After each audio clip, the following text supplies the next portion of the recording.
Ayan guys, nahulog po yung isa naming kasama. Ayan po, wala po ayos yun. Ito po yung bangin. Ayan, buti po hindi dumiretso dun sa pinakamababa. Ayan po sila. Malalim dyan tol ha. Sa may kabilang yan. May doon naman kayo pumunta sa baba. Tama na diyan. Nalaglag po Sa may sila. gilid na yung kahoy na yan, malalim na yan. Yan po yung pinaglaglagan ng bayawak.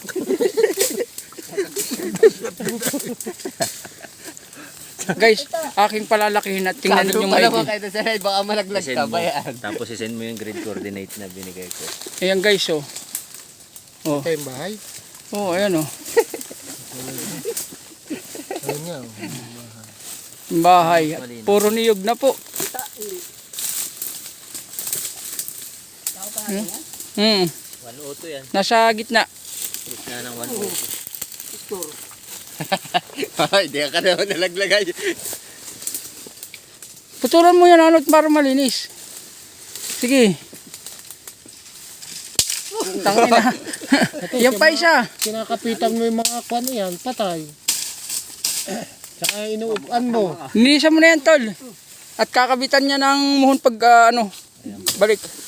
At nakakit na po ang isang aming kasama. Inuupan mo, ipatay yan. Tuyo. Malakas-lakas ang lagasa po. Taba. Pag-iin na. Oo, tuyo. Dito po kami sa... Oo nga, tuyo yan ang inuupuan mo. Ayan, ito po yung aming pwesto ngayon, yung mapa na yan. Lalo na po ito ng indices naming binabantayan. Yung puno nga yan, para kita ko na.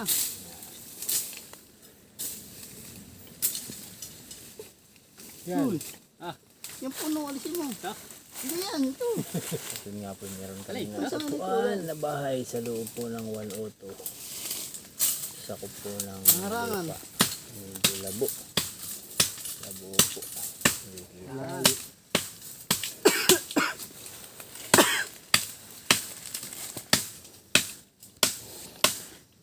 Ayan guys, puputulin yung isang kahoy at nang makita ang lalagyan ng muhon. Para susunod ay hindi na mahihirapan. Yan guys, yan. Yan pa, putulin pa yung pinaapakan niya. Wag, aba. Yung dulo. Oo, yung dulo. Yan. Malutong. Pitong na lang yan. Siya nga eh. Yan. Lutong yan. Para, Ganda ng view. yan po. Pag nakasum. Huwag mo na isum. Kitang kita na po. Ito yung gamitin mo. Pati banda rito, yung malinis. Nagkukuha.